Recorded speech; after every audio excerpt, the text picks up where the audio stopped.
सो जैसे बिलासा बड़ी होती गई उसके विचारों में अद्भुत रूप से परिवर्तन होने लगे। बिलासा जब बड़ी हुई तो उसकी रुचि समाज में नारी का क्या स्थान है इस पर गया। उसे लगता था कि बाहर के शारीरिक बल वाले सारे कार्य मर्द ही क्यों करते हैं, जबकि औरत भी यह करने में सक्षम है। उसने समाज के अंदर जो रूढ़िवादिता उत्पन्न हो रही थी उसका सदा विरोध किया। वह काफी निडर थी, अपनी बातों को प्रस्तुत करने में उसे बिल्कुल भय नहीं लगता था। बिलासा जब बड़ी हुई तो उसने औरतों का एक अलग समुदाय बनाया और उसने सभी को भाला चलाना, तलवार बाजी करने इत्यादि के लिए प्रेरित किया। यह बिलासा के लिए आसान नहीं था। औरतों ने सदा घर के अंदर भात पकाने एवं अपने परिवार की देखरेख करने का काम किया था और उसी को वो अपना कर्तव्य मानती थी। एक अलग सोच को अपनाकर औरतें समाज में विद्रोह नहीं चाहती थी। एक बार की बात है, रात का समय था।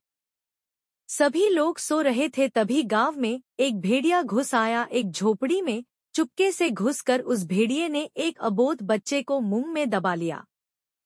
बिलासा के कानों तक बच्चे के रोने की आवाज पहुंची। बच्चे की माँ भी जोर जोर से रोने लगी।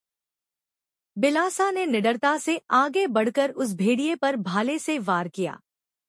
भाले के वार से घायल होने के कारण भेड़िए के मुंह से बच्चा धरती पर गिर पड़ा। फुर्ती से बिलासा ने बच्चे को उठाया और उसकी माँ को सौंप दिया। धीरे धीरे सारे लोगों की नींद खुल गई। चारों ओर शोर मच गया कि बिलासा ने कैसे निडरता से उस बच्चे की रक्षा की। ऐसा ही एक और प्रसंग घटित हुआ था। गांव के सारे मर्द मछली मारने अरपा के किनारे गए हुए थे। गांव में केवल औरतें और बच्चे ही थे। सभी अपने अपने घरों में काम में व्यस्त थीं। तभी जंगल से एक जंगली सुअर भटकता हुआ गांव के अंदर तक पहुंच गया। उसने एक औरत पर हमला कर दिया। चारों ओर अफरातफरी मच गई। सारी औरतें अपने बच्चों को लेकर घरों के अंदर जाने लगी। वहीं बिलासा अपने घर से भाला लेकर बाहर निकली। बड़े ही सूझबूझ के साथ जंगली सुअर के वार का आकलन करते हुए पूरे साहस से बिलासा उस पर टूट पड़ी। बिलासा के द्वारा किए गए भालों के प्रहार के कारण जंगली सुअर छटपटाने लगा और फिर उसने अपने प्राण त्याग दिए। इस घटना का बिलासा के व्यक्तित्व पर बहुत गहरा प्रभाव पड़ा। जब निषाद समाज के सारे मर्द नदी से वापस आए तब सबकी पत्नियों ने बिलासा के साहस का किस्सा सुनाया।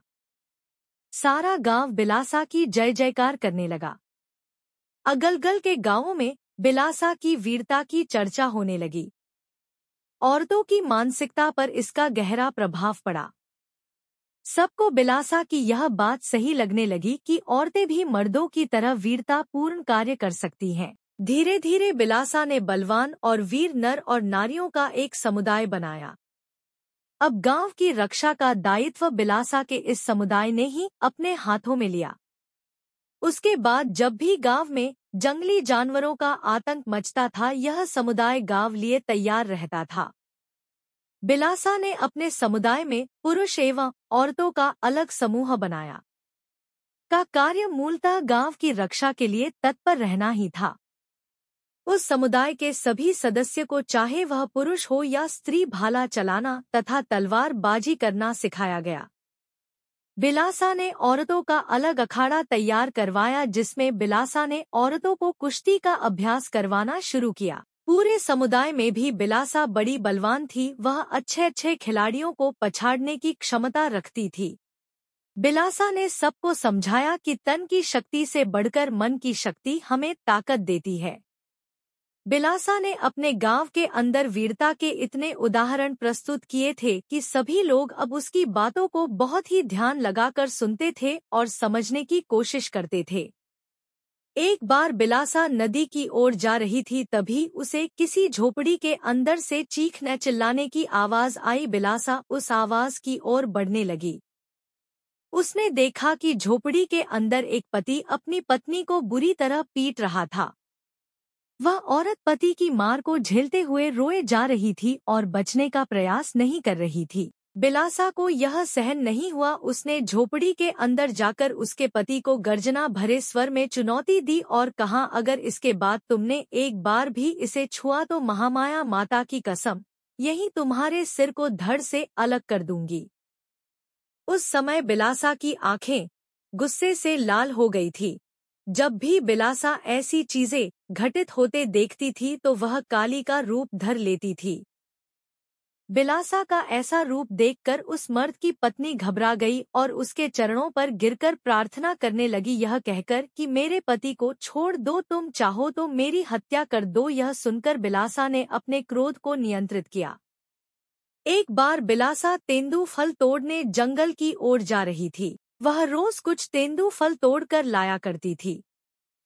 तेंदू फल बिलासा को बहुत पसंद थे। वह चाव से तेंदू फल खाया करती थी।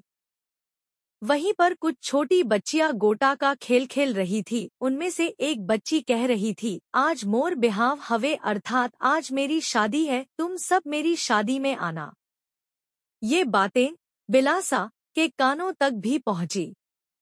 उसने उस बच्ची से पूछा कि तुम तो अभी बहुत छोटी हो, तुम्हारे माता पिता क्यों तुम्हारी शादी करवा रहे हैं? तब उस बच्ची ने कहा, माँ बाबा मुझे नए कपड़े और पैरों के लिए अटकारियां दिलवाएंगे। अटकारियां छत्तीसगढ़ की महिलाओं द्वारा पैरों में पहना जाने वाला जूता होता है। बच्ची की बात सुनकर बिलासा ने सोचा कि वह उसके माता पिता से बात करेगी।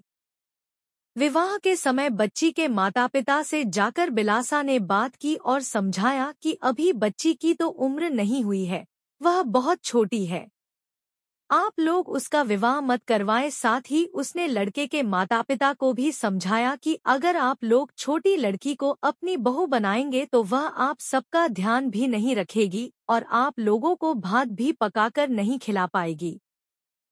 सूझबूझ के साथ अपनी बात को प्रस्तुत करने के कारण सभी लोगों ने बिलासा की बात समझी और विवाह को टाल दिया। बिलासा रूढ़िवादिता का सख्त विरोध करती थी। वह नए विचारों वाली कर्तव्यनिष्ठ महिला थी। दोस्तों, वीडियो को लाइक, शेयर, कमेंट और सब्सक्राइब जरूर करें। धन्यवाद। आगे की कहानी दूसरी वीडियो में।